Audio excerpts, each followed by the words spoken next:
Hello everyone, welcome back to the channel. This is Teacher Jeremiah and we're on to another video on the SMO Unlocked series. Today, we are continuing on with geometry. If you have not checked out Teacher Wanong's video, check it out after this video. Watch mine first.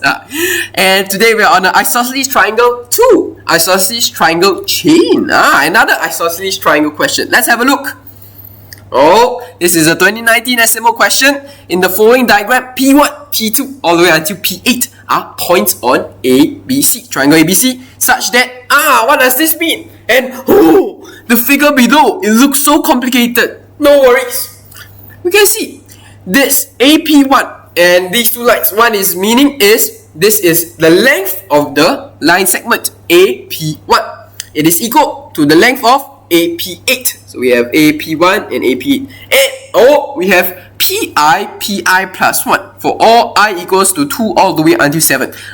What this simply means is, for example, I equals to 1, then PI will be P1 and PI plus 1 will be P2. So with the same length as P1, P2. AP1 and AP1, P2 are the same length. At this point, some of you will start to understand why this question is isosceles triangle. It's chain because you can see that when we have these two same lengths over here, it forms an isosceles triangle. So for this question, very important to remember and recall what we know about isosceles triangles. So let's have a zoom in to the picture. Much bigger, easier to see. And if I have an isosceles triangle like this, okay, and I say that this and this is the same length. What do I know about this triangle? See, if you recall, we know that these two angles, they are the same. Well done. These two angles, the base angles are the same. And now that we know this, we can help us a bit with the question. But we also have to know one more thing. If I have these two base angles, and let's say if I continue with this line and make it a straight line, how do I find this angle? Some of you who have watched Teacher Wanong's video yesterday, or those who have learned previously will know. Yes, teacher, I know. This is called an external angle. Yes, and the external angle is simply, how do I find it? Is equals to the sum of those two base angles. Okay? Sum of, not just base angle, even if it's not isosceles, it also works. So the sum of the two non-adjacent angles. Yes. So once we know this and on the external angles, then we can solve this question. But we have a look at this question again. We want to find angle BAC. There's not a single number that shows the value of any angles. What do I do? We start off here, the small one, and we say that AP1 and P1, P2 are the same length. Since we are starting off here, it looks like I can use it to calculate some other angles. Since I need this angle BAC, is the smallest one. And when we really need to calculate it, but we don't have it, what should we do? We can set it as, yes, we can set it as a variable. So first step, we can let angle BAC be any variable. Let's call it alpha. Yes, we use this commonly in geometry. We label it alpha. So if this is alpha, and we know PA, P1 and P1, P2 are the same length, we know that, yes, the other angle is also alpha. And also, it says that AP8 is also the same length.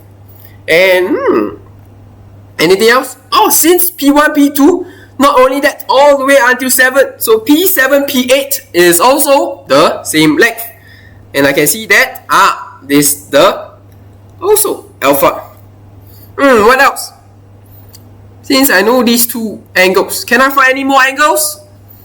Some of you might realize, we also mentioned about external angles. So which is the external angle here? Yes, for AP1, P2, we can see that these two are the base angles, and this one will be the external angle. And what is it? Yes, it is simply 2 alpha. 2 alpha. Okay. And looks like we also can find this. angle, which will be also 2 alpha. And since this is 2 alpha, we know P7, P8. Do we know any more lines that have the same length? Yes. P2, P3, this is also the same length. So we have this one. This angle will be the same as this angle, which will be 2 alpha. Oh, at this point you realize it starts to form a pattern. It's a chain. Because of this very similar, the same length sides, we know that the base angle will be just the same, and we can also find the exterior angle. And we can cause a chain reaction here. So we have alpha, alpha, 2 alpha, 2 alpha. We have P7, P8 as well as P6, P7. Same length will also be 2 alpha.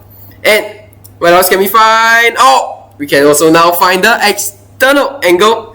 External angle, we have 3 alpha.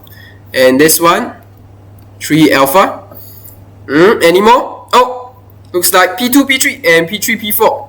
We have this, we call it the same base angle, 3 alpha. And also this one, P6, P7 as well as P5, P6 is also same length, which means that this one will also be 3 alpha. And what else? Now back to external angles, exterior angles. We have alpha, 3 alpha. This one will be 4 alpha. And this one will also be 4 alpha. And lastly, we have P5, P6, same as P4, P5. So this large angle over here, this large angle will be 4 alpha, and this large angle, because they are the same length, P3, P4, P4, P5, same length, we have also, this one is also 4 alpha. Oh, at this point we realize now that they are on the same line, which means that this forms a triangle. Wow, and we have solved it already so fast. So let's see, if we have alpha plus 4 alpha plus 4 alpha, this gives us 9 alpha, and this is 180 degrees. The angles, sum of angles in triangle. Then I know that 9 alpha will give us 180 degrees. I want to find BAC, which is simply 1 alpha, which is simply 20 degrees. Wow. See, once you understand this question, although it looks very complicated, not really as complicated. Just you have to watch out, understand the isosceles triangles and external angles, and if we don't have any values, we can set our own. So let's see a review of what we learned. First, we know if we have same lengths, we know that they are the isosceles triangles. If we have one final line, we can form isosceles triangles, so we can identify them. Next, we don't have any more figures, so we just set the smallest unknown as the variable. And last but not least, we also have to use one more method here, which is identifying the external angles. Yes, the exterior angles is the sum of two non-adjacent interior angles. We solved this question. So have a look at one very similar practice question for you to try. Okay. Once you've tried this question, you can send it in our group chat and ask us if you got correct. If not, wait for the next video. The next video will have the answer to this question as well. So feel free, contact us here on our Sec 1 study group above, and contact me via my WhatsApp WeChat as well if you have any questions. So feel free to ask me anything, and subscribe to our channel below for more learning and information videos. You've already watched a few, I know, so keep subscribing to keep catching these videos. Okay, and once you finish this video and you've tried the question, you can look forward to the next one for the answer. If not, I also have the answer for the previous video. This is the previous video from the last video. The answer is 30 degrees. So if your answer is correct, show us your workings. We want to see. If it's not correct, you can ask us, and we'll teach you how and guide you step by step on how to solve this as well. If not, see you in the next video. Bye bye.